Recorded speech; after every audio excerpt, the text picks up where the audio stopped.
जब जब सरहद पर तनाव होता है, देश के अंदर चुनाव होता है, सिर्फ इनको मुद्दा बनाना। और मैं आज भी किराए के मकान में रहता हूँ। हाल में देखो 27 करोड़ की इन्होंने मदद कर दी गरीबों की, लेकिन कुछ कहानी जो समाज सेवी होती है इनकी अलग होती है, क्योंकि इनमें जो लोगों की मदद करने में जो इन्हें मजा आता है वो अपनी बिल्डिंगें महल होते हैं खड़े करने में नहीं आता। ये अक्सर की कहानी होती है। दोस्तों, मैं शहजाद बद्री, आप देख रहे हैं सोशल जस्टिस नेटवर्क। आज हम गांव माजरी में मौजूद है और जो समाज सेवी है हर्ष चकारा, ये सोशल मीडिया पर इनका नाम बड़ा चर्चित है। जिस तरीके से ये गरीबों की मदद करते हैं और झोपड़ियों में जाकर ये सोशल मीडिया पर बहुत ज्यादा चर्चित इनका चेहरा है। और दानिश में बराबर में खड़े हैं दानिश पवार जी, जो इन्होंने अभी गांव में अपना एक प्रोग्राम कराया था। हमने इनकी स्पीच भी सुनी। इनकी स्पीच और भाषा में जो हमने कीमती बातें सुनाई दी, वो आप तमाम युवा संगठन के लोग इनके खड़े हैं। आपका बहुत बहुत शुक्रिया हर्ष जी। भाई साहब, शुक्रिया था तो आपका है, जो आपने हमारे को इतना कीमती समय दिया, हमारे को कैप्चर किया। क्योंकि आज का वक्त ऐसा आ गया है मेरे भाई, सब कुछ पैसे में होता है। यानी कि पैसे में ही पत्रकार बुलाने पड़ते हैं, पैसे में ही सारी चीजें हमारे को दिखावा करनी पड़ती है। आप प्यार प्रेम में भाईचारे में यहाँ आके हमारी बात को, अगर कहीं हमारी आवाज को बुलंद कर रहे हो, आगे बढ़ा रहे हो, तो इसके लिए धन्यवाद आपका करना चाहेंगे। अच्छा हर्ष जी, ये जो आप काम कर रहे हैं, गरीबों की बच्चियों की शादी करना, और गरीब जिस तरीके से आज के वक्त में शादी बड़ी महंगी हो गई है, और इस काम में आपको मजा आता है या कोई लालच से आप ये काम कर रहे हैं? देखिए, मैं बहुत छोटा था, 1997 की बात है, मेरी उम्र 7 साल थी। मेरी माताजी की जो मृत्यु हुई थी वो सिर्फ 50,000 रुपए के ऊपर हुई थी। 50,000 रुपए ना होने के कारण अस्पताल के बाहर 1 हफ्ते तक तड़पती रही, और वो सारा मंजर, सारी चीजें मैं अपनी आंखों से देख रहा था। उसके 1 साल के दौरान ही मेरी दादी, मेरा दादा स्वर्ग सिधार गए। इन सब चीजों को देखते हुए जो मेरा पिता था वो सद्बुद्धि खो बैठा, दिमागी हालत से पागल हो गया। देसी भाषा में बोले तो मेरा जो भाई है वो मेरे से 3.5 साल छोटा है, यानी उसकी उम्र उस वक्त 3.5 साल थी। जब हम किसी के दर पे, किसी के द्वार पे कुछ मांगने के लिए जाते थे, क्योंकि वो उम्र हमारी ऐसी तो थी नहीं कि अपने आप बना खा लें। जब हम पड़ोस में जाके लासी मांगते, अचार मांगते या कुछ भी 2 रोटी मांगते, हमारे को गालियां मिलती थी, ताने मिलते थे। समाज क्या है, समाज के अंदर आज का जो समय है, जब लोग आपसे पूछते हैं आप करते क्या हो, ये जो वाक्य है, ये बहुत भारी चीज है। वो अंदाजा लगाते हैं कि आपको इज्जत कितनी देनी है। अगर आप बताते हो मैं अफसर हूं तो आपको उसी हिसाब से पेश आएंगे। आप बताते हो मैं मजदूरी करता हूं तो आपको फिर उसी हिसाब से इग्नोर करेंगे। यही हालात उस वक्त हमारे थे, जब हमारे पास हमारे ताकत नहीं थी। ये दिखाई दे रहा है इनका कोई भविष्य ही नहीं, फ्यूचर ही नहीं है, तो इनको क्यों किसी भी तरह की मदद देना। दूसरी बात ये थी, ये काम 1-2 दिन 4 दिन का तो होता नहीं। जैसे कि जो अगर हमारी बात करोगे, जो हमारा समाज है, हमारे समाज के हिसाब से जब कोई मृत्यु हो जाती है, मौत हो जाती है, तो उसके 13 दिन तक, 13वीं बोलते हैं, 13वीं तक सभी इंसान इकट्ठे होते हैं। 13वीं तक अगर आपकी माताजी गुजर गई तो आपकी माताजी दुनिया भर की बनेंगी। सब ये बोलेंगे बेटे ये हम भी तुम्हारी माता, हम भी तुम्हारी माता। सच्चाई ये है, जब वो 13वीं का पल्लड़ उठता है, घर के बाहर से, घर के द्वार से सब आदमी चले जाते हैं, कोई अपना नहीं होता। अपने आप ही संघर्ष करना पड़ता, अपने आप ही मेहनत करनी पड़ती है। तो उस वक्त उन हालातों से मैंने एक चीज सीखी थी, अगर मालिक ने कभी मेरे को स्ट्रोंग बनाया, मेरे को मेरे पैरों पे खड़ा किया, मैं कभी किसी गरीब को परेशान नहीं देख पाऊंगा।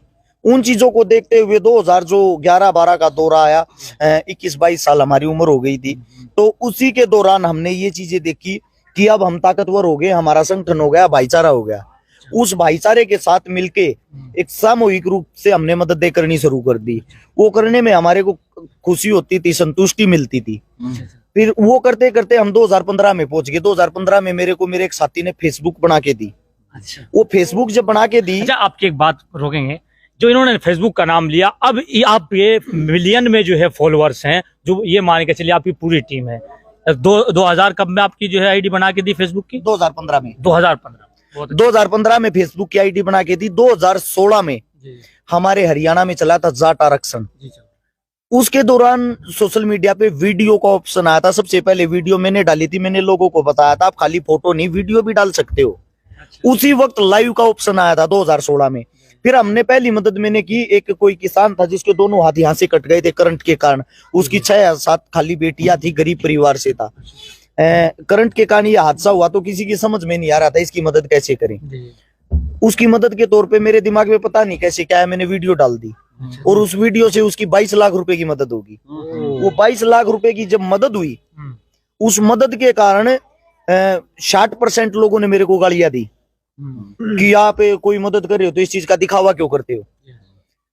40% आदमियों ने ये कहा कैसे भी कुछ भी हुआ, एक जरूरतमंद को पैसे मिल गया, अच्छा ही काम हुआ है। उसके बाद फिर एक फौजी था हमारे देश की शान, जिसकी सरकार की तरफ से कोई मदद नहीं मिल रही थी, वो शहीद हुआ था, उसको शहीद का दर्जा तक नहीं मिल रहा था। ऐसे ही कुछ झोल थी वहां, बड़े बड़े नेता मंत्री जाके उनका मजाक बना रहे थे, हम ये कर देंगे, हम वो कर देंगे, किसी से कुछ नहीं हुआ। फिर मैंने वो मदद जब करी ना, तो उनके खाते में 1 महीने में 60 लाख रुपए की मदद होगी, साथ में सरकार की तरफ से 45 लाख रुपए भी आ गए, और शहीद का जो दर्जा वो भी मिल गया, और उनको जमीन भी मिल गई उस चीज के लिए। मैंने देखा सोशल मीडिया में इतनी ताकत है तो इसका दिखावा करना चाहिए, लेकिन दिखावा करना चाहिए अच्छे कामों का। उस चीज को देखते हुए एक आपके ये एरिया की बात बताता हूं मैं। आपके यहीं पे हरिद्वार जाते टाइम, मेरे को याद तो है नहीं क्योंकि मदद इतनी कर ली, कोई चीज याद नहीं रहती, कोई कालू कालू करके नाई जाति से था गरीब, हाँ, वो 1 रुपया उसको कोई दे देता, कोई 2 रुपए दे देता, खुले सिक्के दे देता। वो बसों में आने जाने वाले यात्रियों के लिए पानी पिलाया करता। उसकी उम्र 80-85 साल थी। मैंने उसकी वीडियो डाली, उसकी वीडियो से कोई लाख रुपए आए।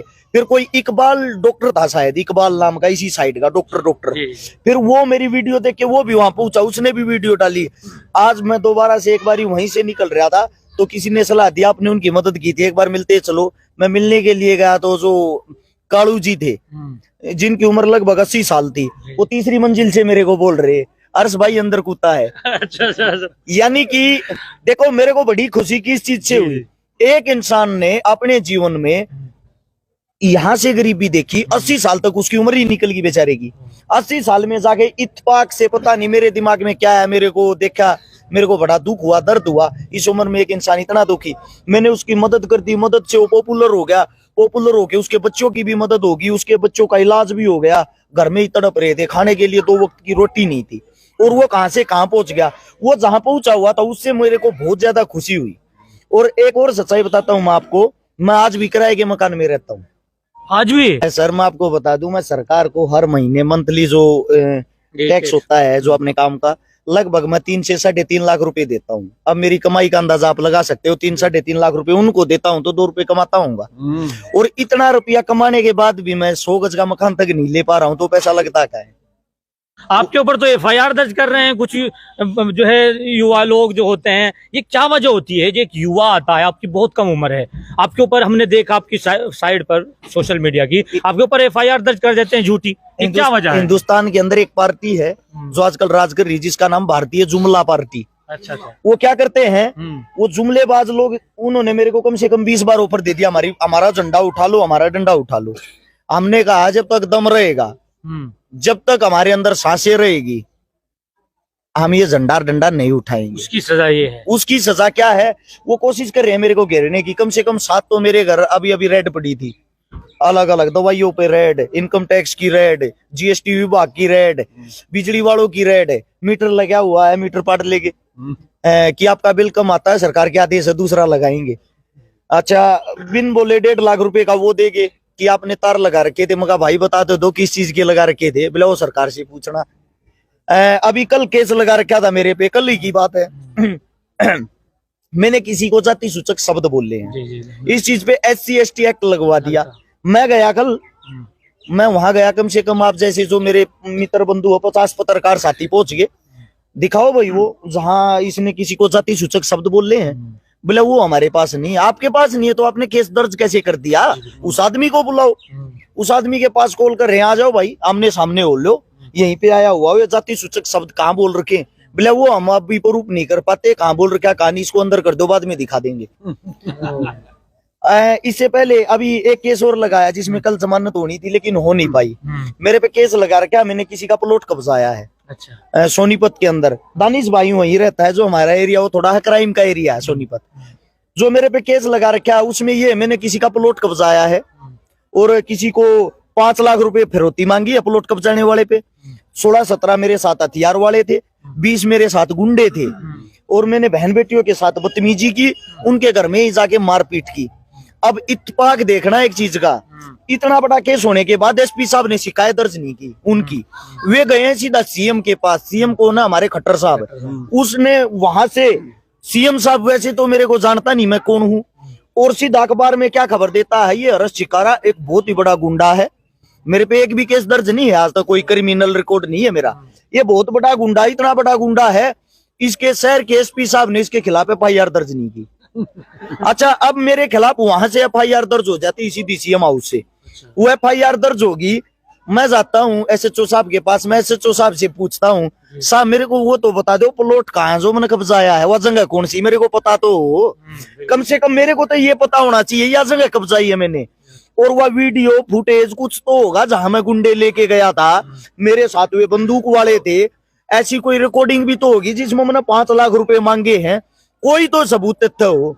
एसएचओ साहब बोले हर्ष भाई सरकार का दबाव, हमने ये लिखना था, बाकी पता हमारे को भी नहीं। मतलब कहानी ये है कि अगर कोई युवा ऊपर आता है समाज का काम करने के लिए, उसको कहीं ना कहीं जो ताकतवर लोग हैं नीचे दबाने की कोशिश करते हैं, वही आपके साथ हो रहा है। क्योंकि आपकी में हम कल जो पूरी डिटेल निकाली, आप बेकसूर साबित हुए, हर केस आपके ऊपर जो है झूठे थे, वो सब आपने दिखाया लाइव करके। जी जी। लेकिन एक चीज का सवाल यहाँ होता है कि जिस तरीके से आप देखा है, शायद पहली दफा आप इधर यूपी में प्रोग्राम में अटेंड कर रहे हैं या और भी कोई प्रोग्राम अटेंड किया? आपके एरिया में थोड़ा आगे चल के 13 साल की बच्ची का 3 साल पहले बलात्कार हुआ था, जो गूंगी बहरी थी, जिसको जला के मार दिया था, जिसकी एफआईआर तक नहीं लिखी गई थी, काफी चर्चित बड़ा मामला हुआ था। वो चमार जाति से थी, वो हमारी बहन गुड़िया, उसकी कहीं सुनवाई नहीं हो रही थी, उसकी यहाँ आके मैं मदद करके गया था, कोई लाखों रुपए उसके खाते में आए थे। लाखों रुपए आने के बाद मैंने उनको ये बोला था सीधा हाईकोर्ट का वकील करो और इनकी ऐसी तैसी करवाओ, तो क्योंकि आदमी जब पैसे से मजबूत होगा सब चीजों से लड़ना सीख जाएगा। और 1 हफ्ते के अंदर उसकी एफआईआर दर्ज करवा के गया था।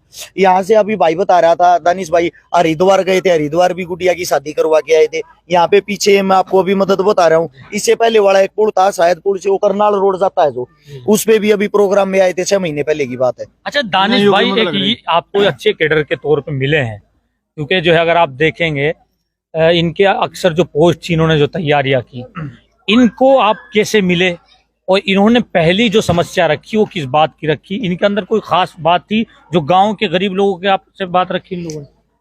ऐसा है सर, जैसे आप लोगों ने किताबें पढ़ी है, ऐसे हम इंसान पढ़ लेते हैं।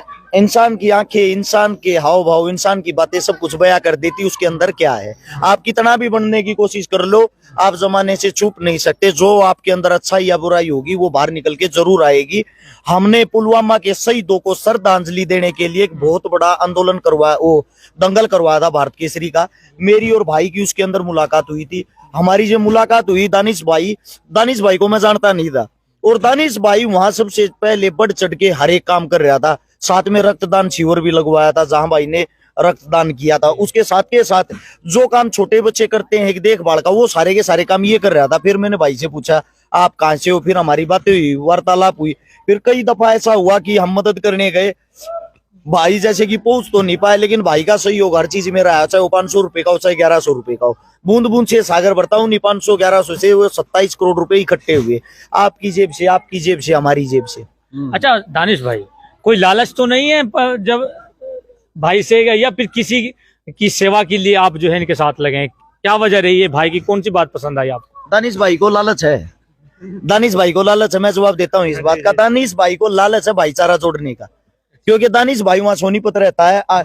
आपका जो एरिया है और हमारे एरिया में क्या फर्क है, वहाँ हिंदू मुस्लिम नहीं है, ठीक है। कहाँ मीडिया तो दिखा रहे यार हर्ष भाई, मीडिया तो कह रही है हिंदू मुस्लिम फला, ये हिंदू फला सोनीपत का कहाँ दिखा रही है? आप लोगों का दिखा रही है, उत्तर प्रदेश का दिखा रही है। हिंदू मुसलमान को काटने वाला, मुसलमान हिंदू को काटने वाला। शाम के 8 बजे खबर देखोगे ना, एक दूसरे की गर्दन पे तलवार रख के ऐसे दिखा रहे हैं, अगर बाथरूम तक गए कहीं गर्दन कट के ना पड़ जाए। आप जमीनी सतर पे बताओ मेरे को, मैं हर जगह जाता हूँ, ऐसी कोई जगह ही नहीं जहाँ मैं नहीं गया हूँ। जयपुर के अंदर 2.5 लाख मुसलमान साथियों का ग्रुप है, मेरी टीम है वो। इतना वहां के जो मुसलमान आपस में एक दूसरे को नहीं जानते, मेरे को जानते हैं। फिर ऐसे युवा भी तो सामने आते हैं ना, फिर हिंदू मुस्लिम पे होता क्या? ये लोग जानते नहीं है टीवी की बात को। मैं बताता हूँ क्या होता है। टीवी वालों को इतनी घूस दी गई है कि जहां भी हिंदू मुसलमान दिखाई दो वहां बाल की खाल बना दो, उसको पीस के इतना जबरदस्त तरीके से पेश कर दो, जब तक उसकी सच्चाई सामने आए, उसको लोगों को उसके बाद की जो चीजें हैं गलत सही का पता लगे, तब तक तो आतंक मच जाए। यानी कि लोगों ने रोजगार ढूंढ लिया। अच्छा, आप लोगों ने एक चीज देखी, डिबेट होती है, डिबेट में हिंदू प्लस मुसलमान को बैठा देते हैं। वे दोनों ऐसे होते हैं, दोनों साइड के मूर्ख है। मुसलमान तो उस हिंदू को गालियां देगा, उसकी कमियां बताएगा, हिंदू उस मुसलमान को गालियां देगा। क्या आज तक एक भी डिबेट के अंदर उन दोनों की तरफ से किसी ने भाईचारा जोड़ने की कोशिश की? क्या आपने कभी ये देखा है उन दोनों ने कभी शिक्षा, स्वास्थ्य, रोजगार के ऊपर चर्चा की हो? नहीं की ना। हमारा देश जा कहा रहा है? हमारे देश में क्या दो ही मुद्दे हैं, हिंदू मुस्लिम, किसी की किसी के साथ लड़ाई नहीं। देखो एक बात देखो आप, हिंदुस्तान जिस वक्त गुलाम था, इंडिया गेट के ऊपर आप जाना, मैं कहता हूं पर्सनली तौर पे एक बार जाना, वहां पे नाम पढ़ने शुरू करना, शहीदों के नाम लिखे हुए ऊपर से नीचे तक, वहां आपको हिंदू का भी नाम दिखाई देगा, मुसलमान का भी नाम दिखाई देगा। तो आप ये बताओ, ये जो देश है, ये देश हम सब से मिलके ही तो बना होगा। दूसरी बात, जिन मुसलमानों को ये कहते हैं मुसलमानों ने हमारे पे आक्रमण किया, मुसलमानों ने हमारे को धोखा दिया, मुसलमानों ने हमारे साथ ये किया, वो मुसलमान हमारा था ही नहीं। आप लोगों को पता है मुगल कहां से आए थे? बाहर से आए थे। बाहर से आके हमारे पे उन्होंने अपना हक जताया, बाहर से आके उन्होंने हमारे पे क्रूरता की। आपको नहीं पता हो तो यहाँ के सच्चे मुसलमान ने, एक भी मुसलमान ने उन मुगलों को अपनी बेटी तक नहीं दी, क्योंकि उनको बाहर का मुसलमान मानते थे, वो हमारे थे ही नहीं। तो आप गलत किनको कह रहे हो? गलत उनको कहो ना जो आपके आका थे, जो बाहर देश से आए थे आपके ऊपर। उससे पहले अभी मैं जो बातें बता रहा था, तैमूर जो एक मंगोलिक शासक था, जो चंगेज खान का वंशज था, वो यहाँ आता, यहाँ के क्रूरता मचाता है, सब कुछ तोड़ फोड़ करता है। वो हमारा मुसलमान कहां से हो गया? हमारा मुसलमान वो मुसलमान है जो हिंदुस्तान के लिए लड़ा है, हिंदुस्तान के लिए जिया है, हिंदुस्तान के लिए मरा है और आज भी हिंदुस्तान के लिए जीता है। हिंदुस्तान जो सरजमी है, अगर उसके आप बॉर्डर पे जाओगे, मैं अभी गया था, मैं चाइना बॉर्डर पे गया, देख तो ले यार चाइना कितना अंदर घुस रहा, कैसे झगड़ा।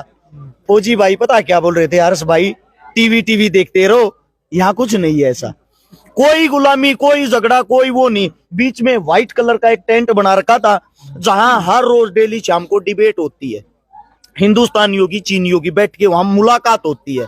वहां से ये बताया जाता है उनको कि ऊपर से आदेश है दिल्ली से, आप लोगों ने गर्मा गर्मी का माहौल बनाना है क्योंकि चुनाव आ गया। मैं आपसे पूछता हूँ, वो पाकिस्तान अब इस वक्त कोई भी गोला क्यों नहीं फेंक रहा, कोई भी हमला क्यों नहीं कर रहा? भैया जी चुनाव नहीं है,